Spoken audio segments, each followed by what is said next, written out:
All right, let's check in on our weather right now. Conditions pretty calm, at least what we're looking at right now in Seattle. Does not mean that's the case all over. Those looks might be deceiving us, right, Lisa? Yes, because we are getting ready for this atmospheric river already approaching our area. In fact, already starting to see some of that rain in Seattle, stretching all the way through Forks down towards the south. Not even ruling out some moderate or even heavy downpours. A lot of this is going to be very light, highlighted in the green, but streaming in, tracking up towards the northeast from Long Beach all the way through Seattle. So this is the beginning of this atmospheric river, which will continue, like we've been talking about for the last several days, for the next couple of days. Now, because the ground, one, is already so saturated, and two, because we're going to see more of that rain accumulating, landslide threat is elevated for tomorrow and Friday. So watching for that risk and the potential for mudslides as well.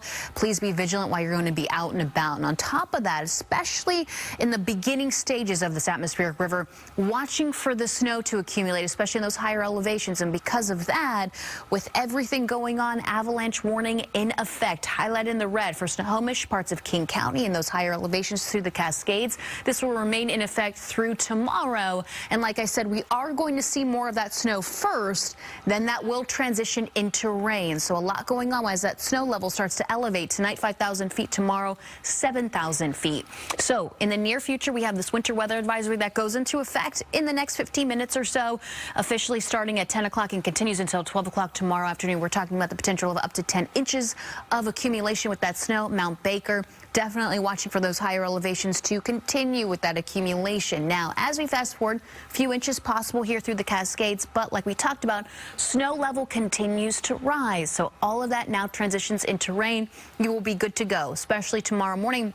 In the afternoon, all of that snow now rains, so the roads should be good if you have to travel. Obviously, we're going to see that accumulation, so ponding on the roadways will be an issue. As we fast forward tomorrow morning, you can see that rain just continuing into Friday as well. Timestamp here, Thursday around 5 o'clock. Notice that snow level continuing to rise and kind of just disappearing as we fast forward through Friday evening. So that is going to rack up the totals. When it comes to the heavier amount of totals, watching for the Olympic Peninsula. The Olympics, for example, we're going to have a threat of river flooding all around the area, streams as well. So if you live in a flood-prone area around the Olympics or just the Olympic Peninsula in general, keep this in mind if you're going to be out and about. We're expecting around 5 to 8 inches in that particular area along the coast.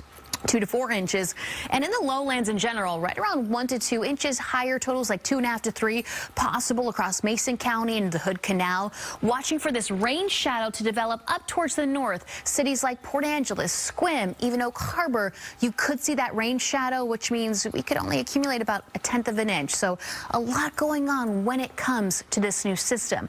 As we take a look at the 7-day forecast, weather alert day in place tomorrow just because of the rain accumulating, of course. Temperatures on the mild side, and coming up in the next half hour, we're going to talk a little bit more about the coast and high surf.